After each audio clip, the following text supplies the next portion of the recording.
Hello, ladies and gentlemen. Welcome to this morning's episode of Trending, brought to you in association with Iconic Coffee. Head over to shop.iconic.com and use the code TRENDING for 10% off. Hope you had a wonderful weekend in the sunshine. I was out yesterday on Sunday between 11 a.m. and 3 p.m. I was outside. I'll tell you why that's relevant. UK households told to stay inside and close doors. I don't know why they're closing the doors on Sunday and Monday. The warning comes as the temperature levels are likely to soar. Imagine how high they're going to soar. They're likely to soar to 25 degrees in some areas. UK households have been urged to stay inside and close doors. Again, they're not telling me why I've got to close my doors. Should I want to let air in? Don't I? It's hot. On Sunday and Monday this weekend, as the hot weather conditions are likely to strike parts of the country. The Met Office forecast that the temperature levels are expected to soar to a sizzling. Try and get something to sizzle on 25 degrees on May 11th and May 12th in London and nearby areas. The National Weather Agency estimated that the sultry conditions will begin to hit the country from Saturday, when the temperatures will be recorded at 23 degrees. Well, 23 degrees doesn't seem to be sizzling or anything. So, okay. It will then soar. Sorry, it's not soared yet, is it? It's soared to 25 degrees in the next 2 days before it slips down to 22 degrees for the remaining week. And during these days, staying outside between 11 a.m. and 3 p.m., I did that, like a Spartan warrior, is not advisable. Okay. Was a bit over the top in it for 25 degrees. Not as bad as it was just a couple of weeks ago, though. This was in the Daily Star. Brits to be blowtorched this week. Seems harsh. Brits to be blowtorched this week as 800-mile-wide, 29-degree heat dome hit. So there's a heat dome and people are getting blowtorched in it. Like that. It's the rebranding of weather, ladies and gentlemen. Everything's rebranded now, isn't it? If it's not being inverted, it's being rebranded, like Mark Zuckerberg and Elon Musk, to be fair. It's rebranding. Oh, okay, let's rebrand it then. As if people aren't going to remember. And I guess, really, really young generations probably won't. But anyone over the age of probably about 18 at least will remember how it used to be. This is normal. So when I was a kid growing up on the Isle of Wight, right, I was in shorts and flip-flops for a large portion of the year, just outside, down the beach, kicking a football around or whatever. And then even when I was in my sort of mid-teens, I'd still be down there in flip-flops and shorts, maybe just dossing about on a guitar or something. 25 degrees is nice. It's nice weather. It's cool. Yeah, it's great, isn't it? That it's not raining for once. And you can actually go outside and have some fun. We're not allowed fun, are we? Kind of fun. Of course, they use this sort of language like blowtorching. I mean, blowtorching. And heat domes and all this kind of stuff to try and frighten people. They've changed the colour of the maps on the weather forecast on the television. So suddenly a 19-degree day shows a map that's like roasting red hot and orange rather than green as it used to be not that long ago. It's why also they rename wind and a breeze with a storm name. So not that many years ago, to be fair, probably a couple of years ago, you go, oh yeah, it was windy out. I know it was when one of my garden chairs got blown over. Now, oh yeah, that's Storm Elijah. All of it is about creating this fear and creating this illusion, I guess, because obviously it's all climate change. Do you know what I mean? Of course it is. It can't just be nice and sunny. It's all climate change. They create an illusion of a problem. And the reason they do that is they want your consent for their answer to the problem. And is there a bigger problem than the end of the world? Do you know what I mean? We're all going to die. That's the problem that we're told we have to fear. So you create all these things like these little heat maps and stuff like that, like saying you're being blowtorched. It seems like nothing, and it seems ridiculous because it is ridiculous. But it's about subtly getting consent for what they're pushing. And the reason they need consent is, I always hark back to COVID. Oh, he's on about COVID again. Yeah, I am. And the reason I am is because you would never have locked down. You would have never, stayed at home and lost your livelihood and all the other horrific things that you were coerced into doing, gaslit into doing, if you didn't believe that there was a deadly pandemic. So you need the deadly pandemic. You need the illusion of the deadly pandemic to get you to go, oh, okay, I don't really want to do this because I quite like having a livelihood. I don't really want to do this. I don't really want to stay in. I don't really want to mess my kids up. But I'm going to anyway because it's better than them dying a painful death on a ventilator. It's the same with this. So I don't want to do this. I don't want to accept that. This isn't a good idea. Yeah, net zero is suicide. Yes, it's going to make everyone poorer. But if we don't do it, then we're going to get blowtorched for the rest of our lives. And that then gives consent for the next story. This is ridiculous, right? This is from the Telegraph. Britain could face months-long blackouts because of net zero. At that point, you go, in a sane world, you go, well, stop doing it then. Innit? You go, stop doing it then. Yeah, all right, yeah, we should, yeah. Yeah, we should. Oh, no, we're carrying on doing it. Ed Miliband's net zero push risks leaving Britain increasingly vulnerable to a Spanish-style blackout, official reports have warned. The grid operator has raised concerns that the switch from dependable gas to intermittent wind and solar power, the solar power that's about to not get any solar power to it because of dimming the sun, as if they weren't doing that already, would reduce network stability, and said the cost to taxpayers of funding measures to prevent the system crashing was set to increase significantly. More money.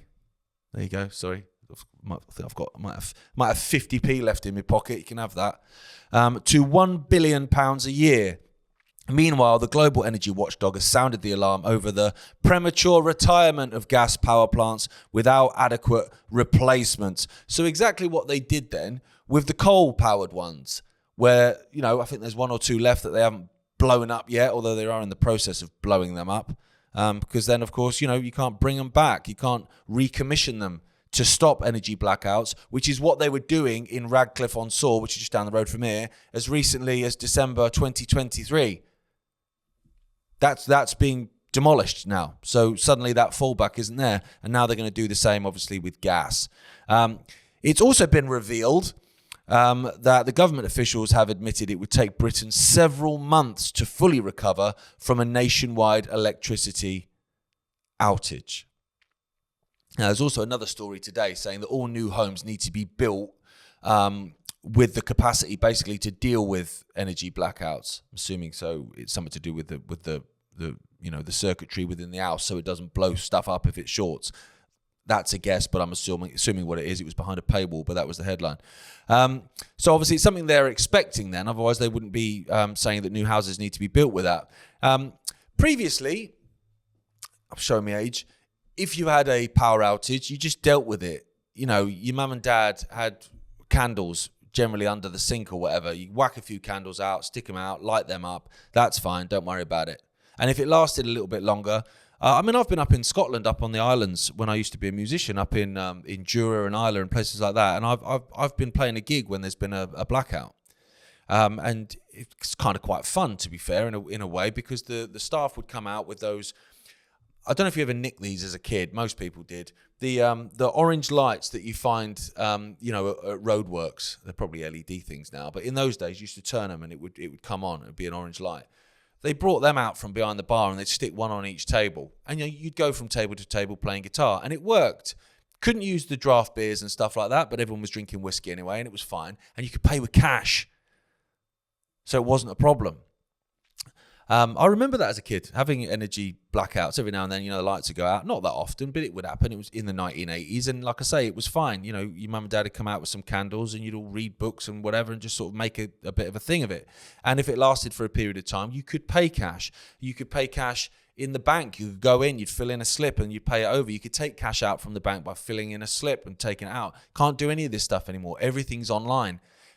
Basically, electricity has gone from being a privilege, and also, not that many generations ago, it wasn't really a thing, or at least a lot of people didn't have access to it, and everyone got on with it. But now, everything's been made in such a way that it's dependent on electricity. It's dependent on the internet, online banking, everything, to a point where, as the government are saying, it would take the country months to recover if everything went down. Everything's digital now. You know it is. Every little aspect of your life is done in that way. So, same, I guess, as the first story. Energy blackouts will be the problem, right? They'll be the problem. and there'll be a solution that they will offer you. And it will be climate change related, because everything's climate change related. I'm trying to work out now what they'll be. I think climate lockdowns, that's something that people have spoken about before. I can imagine they will say that.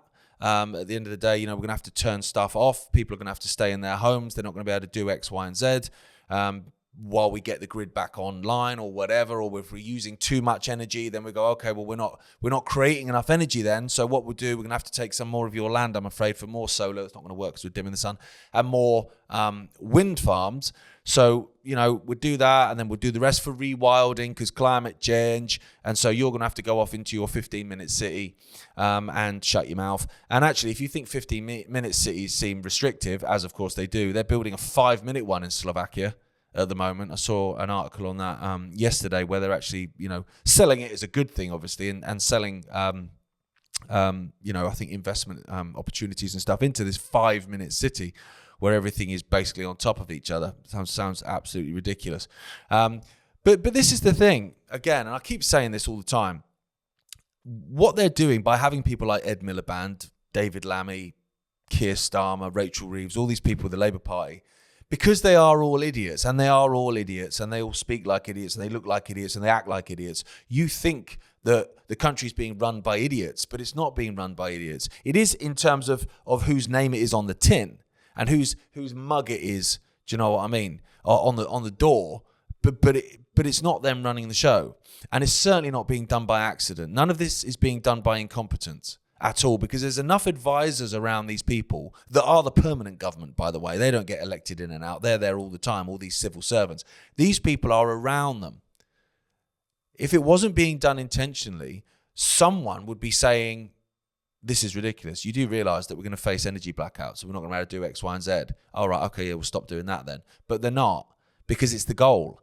The design is to bring everyone to their knees. So what they do, it's like basically getting someone hooked on drugs and then taking the drugs away and going, right, what are you going to do? Well, whatever you tell me to do to get the drugs back, please, sir. And so what they've done is they make everything dependent on electricity, everything dependent on the internet, and then they can use it then. They can use it as a tool to manipulate and to control. But, as always, I try and be positive. That's why I drink so much coffee. It's more stuff coming out into the public domain. It's more, reason for people to stand up and go, no, I'm not going along with net zero. I'm not having it, and try and backlash against it. Which is what the answer is to all of this, just non-compliance. Just don't do it. I'm not doing it. I'm not going along with it. You can stick your 15-minute city up your backside. Moving on, Netanyahu insists ties with Trump are excellent amid reports of growing rift. Now, I don't know if you've seen this, ladies and gentlemen, but over the last couple of days, there's been loads of stuff coming out, particularly on social media, although quite a lot in the mainstream media and in the Israeli media, where Trump has apparently basically got cheesed off with Netanyahu, and he's turned his back, and he's not going to be doing this and that, and all this kind of stuff. My original thought as soon as I saw it was, okay, well, there's too many people been noticing, basically, that Israel has such an insane dominance over American foreign and domestic policy. It's not just foreign policy, it's domestic policy as well. It's why they can go and deport all these people and arrest and protesters and throw people in jail in the United States, because it's a domestic policy as well that Israel is in control with. There's too many people noticing it, right? Too many people are now starting to point it out, especially people on the Republican side as well. So his core base are starting to see it. And so for me, my first thought is, right, this is a bit of a wind it back. Whoa, okay, yeah. Let's have a rift, at least publicly. Everything carries on in the background. The status quo carries on exactly how it was, but let's just have a public rift. I need to distance myself here because there's too many people noticing. This is a Times of Israel article. Prime Minister Benjamin Netanyahu rejects reports of widening gaps between him and US President Donald Trump and says that his relationship with the president is excellent. In a video update on his X account. I couldn't see it on his X account because he blocked me years ago, Benjamin Netanyahu. What can I say? It's not Trump saying it, and it's not me saying it, says Netanyahu when asked about sources in the media claiming there was a growing tension between Washington and Jerusalem amid the war in Gaza and the US-Iran nuclear talks. As I said, for me, I think Trump's realised that he's starting to lose a little bit of his support. the hopium with Trump is very, very strong. It's hella strong, in fact. But it has started to wane in recent weeks. And a lot of the waning is to do, I think, with Israel and that quite clear dominance over American foreign policy, absolutely, in terms of Iran, but also over domestic policy in terms of free speech. That's something that Trump's base hold quite dearly. I think it's something, well, they certainly say they do. That right to free speech, that is what it's about, to be an American, the land of the free and all this gubbins. So, when you've got Trump signing off executive orders to basically curb free speech when it comes to Israel, that doesn't sit particularly well with a lot of his base, even though his base are overwhelmingly pro-Israel. Now, a lot of that, I think, is to do with this new resurrection of religion, which seems to have come back into the political sphere, certainly back into the alternative political sphere, having cleared off for many, many years. But the main thing I think that Trump's base are about, something I completely align with, is they're anti-war. And Trump was elected as an anti-war candidate. So obviously over recent weeks, the bombing of Yemen, his support and the supplying of weapons to Israel while they massacre people in Gaza, that's not been sitting particularly well with a lot of Trump's base at all. And nor should it. And so I think that's bad enough. But now the Iran rhetoric in terms of, Netanyahu wants to go war with Iran. That's not a secret. That's not a tinfoil hat. He says it enough. You can't shut him up talking about it. So if Trump was to support that, bearing in mind, Iran isn't Iraq. It's not the same kind of battle. It's a big country and it's got a big military. It would cost a lot of money and a lot of lives of Americans. And so, like I say, his base, they're not liking that. So for me personally, I think this is a public face-saving thing where they're kind of pulling it back a little bit of like, no. I am my own man. I am the president. I am in charge. I am MAGA. It's not MIGA. It is MAGA, or when actually behind the scenes, it all continues as usual. I think that you have to judge someone on their actions, not what they say. And actually, in this case, like Netanyahu's actually not lying for once. It's not something that Trump is actually saying. It's stuff that's being said about something he might have done or said. He's not actually come out and said, and bearing in mind, whatever you think of Trump, he is a gobshite. He doesn't mince his words. So he would have come out and said, I've had enough of Netanyahu. I also want to say this as well to Trump supporters out there that, kind of have this thing about having Trump derangement syndrome. I would counteract that by saying I think a lot of his supporters have exactly that, but also that I want Trump to be the savior. I want him to be the person you say he is. He's just not. I want to be completely wrong when it comes to Trump because I've got kids, I've got skin in the game. Of course, if someone could come along, become president of a country, prove that politics does work, make a change for the better, get rid of this so-called deep state, even though I think he's up to his neck in it, get rid of that, get justice for the victims of Jeffrey Epstein. If he could do all that stuff, I'm for it. An anti-war president, a president could go in and end the Ukraine war in 24 hours. Remember that old chestnut? If he could do that, if he could go in and stop the genocide in Gaza as opposed to completely facilitating it, mate, I want that. I want you to be right about this dude. I want to be completely wrong about him. I'm just not. And that's annoying. And that's frustrating for me as well as it is for you. Because actually we're on the same team. Okay, final story today. Migration numbers will fall, Starmer to say. As he sets out tighter migration policy. I love it when the media reports what someone's going to say. It's funny, isn't it? Excuse me, you got the camera on. Can you just tell everyone what I'm going to say? And then what I'm going to do is I'll come in and then I'll say it. Okay, cool. Cheers for that. This is from The Guardian, so it must be true then. Why is Labour tightening UK immigration rules and what it means for migrants and employees? Right, okay. I can answer the question to that first bit straight away. Why Labour is tightening UK immigration rules? Well, one, it's not. It's saying it is. It's not the same thing as doing it. It's saying it because it got an absolute shooing at the local elections by a party that's basically built on controlling immigration. That's why it's saying it's doing it. After months of mounting pressure in the UK amid record net migration figures and anxiety over the rise of Nigel Farage's Reform Party, the Labour government is setting out its plan to overhaul Britain's immigration system. No, it's not. It's just saying it is.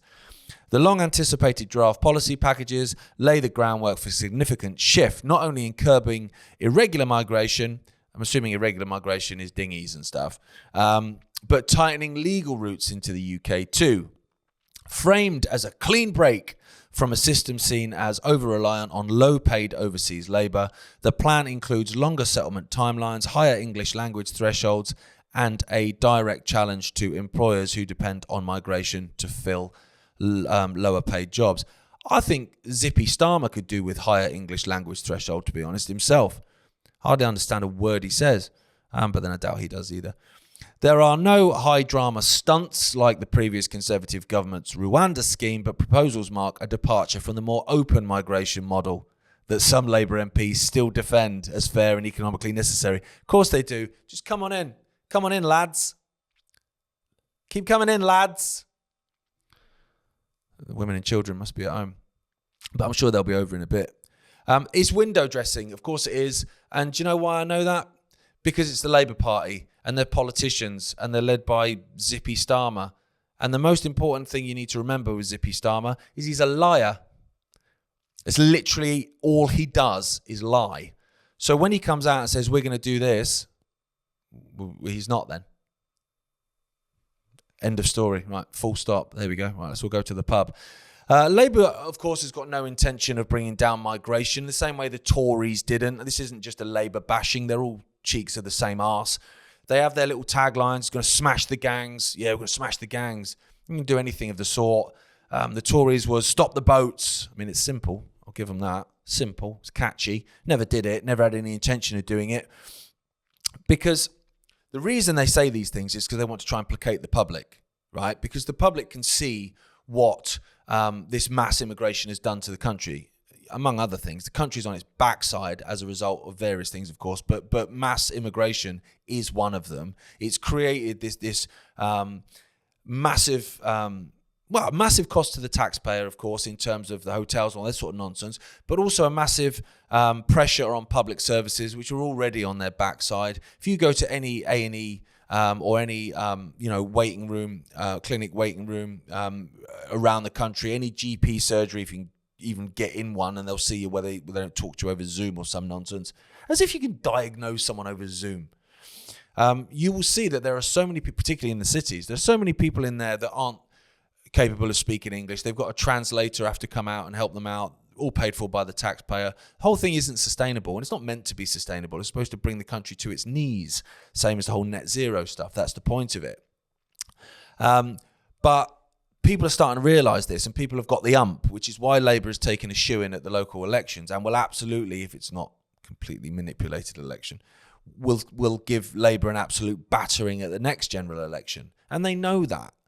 And so they have to come out and try and placate the public. Because also, if the public think you're doing something about it, they're not going to keep complaining. They're not going to keep standing up. They're not going to keep demanding that you do something. Because in their infinite naivety, they think you already are. When, of course, you're not. And you have no intention of doing it.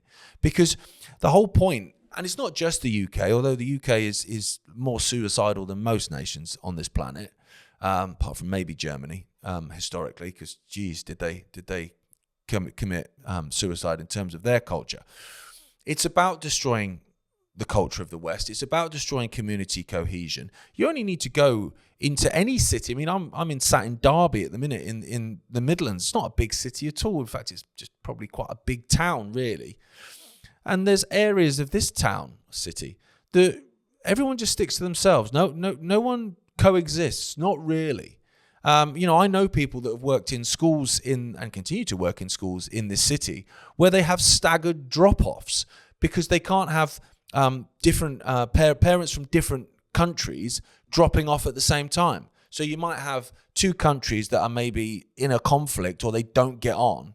So they have to drop their kids off at a certain time. And then 20 minutes later or whatever, the next lot have to drop off their kids. None of these parents speak English, by the way. The kids do a bit, but the parents don't. They have to stagger the drop-offs because if they're in the car park at the same time, they'll have a fight. And this is just Derby. So imagine what's going on in Birmingham and in London, all these places. It's ridiculous. And it's allowed to happen, and it's been incentivized to happen. And it's obvious it's been incentivized to happen because if you've got out of an area and you're in France or you're in Belgium or you're in Holland or you're in Germany, right, which are safe countries, why on earth would you spend all the money to risk your life to get on a dinghy that's been, being controlled by a gang that couldn't give a toss whether you drown or not because they've already got your money? Why would you risk all that if it wasn't being incentivized? You wouldn't. It's suicide. People die in the channel. You wouldn't bother doing it. Someone said that to me. You're in France now, nice, safe. You're in Europe already. Do you want to give me a load of money to get on a dinghy to go off and risk your life across the English Channel? No, you're right, mate. No thanks. And yet they are in record numbers. And this is another thing about Starmer. I think he's trolling a lot, although is he even in control of his own X account? I'm not even sure. But, certainly someone who works with him is trolling when they're coming out and saying things like, we are bringing down migration, the Tories did this, we're doing this. Mate, it's gone up since you've come in. I mean, I've got I carry no torch for the Tories. But the fact that they were horrendous, and you come in and make it worse, but then you've got the gall to come out and go, we're making it better, when everyone can see with their own eyes that you're not. That's obviously trolling, and it's whipping people up, and it's annoying people. So it's like he's just poking you. But there you go. It is ridiculous. Migration numbers will fall. Well, again, I'll wait and see, and then I'll be proved correct that the guy's just a liar. Because politicians are liars, which is why politics isn't going to save the day. It's quite sad to see a lot of people that I believed were, pretty savvy, really, in recent days and recent weeks, coming out and backing different political parties. These are going to make a difference. This is going to be the change. No, it's not. No, it's not. If you could vote your way to freedom, they wouldn't let you do it. Simple as that. We have to take the power back ourselves by not complying with the nonsense, not playing with the game, not jumping on the chessboard and being moved about from one political party to the next. Oh, these ones will save it. No, these ones will save it. No, these ones will save it. Every 4 years. And each time, the footsteps get closer to where they want you. And it's happening fast now, ladies and gentlemen. It's happening fast. I hark back to the 1980s and the 1990s. It's not that long ago, not really. Different world, mate. And so people watching this that are harking back to the 70s, 60s, 50s, mate, what must you be thinking looking at the world now? It's changed so fast.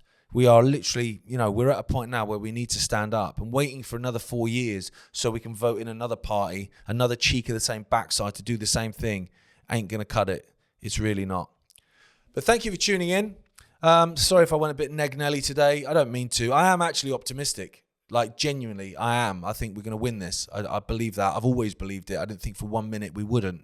It's just spicy at the moment, and we need to stand up and say no to it. And I don't believe that, Tyson, Farage and Trump and Le Pen and whoever in whatever country you're watching this from are the ones that are going to do it. We're going to do it ourselves. But thank you so much for watching. I think Rich is back tomorrow, flying solo with Trending. Hopefully next week we're going to be back to the same old format where we're doing stuff together. I think that's always quite nice to be able to bounce stuff off each other on this show. But we do thank you for watching from Monday to Friday. It's much appreciated. It's brought to you in association, as always, with Iconic Coffee. So if you head over to shop.iconic.com, use the code TRENDING, you get 10% off. And everything we make from that comes back into Iconic so that we can hopefully bring you more and more information as it continues to get spicier, as I'm sure it will. But enjoy the sunshine while you still can.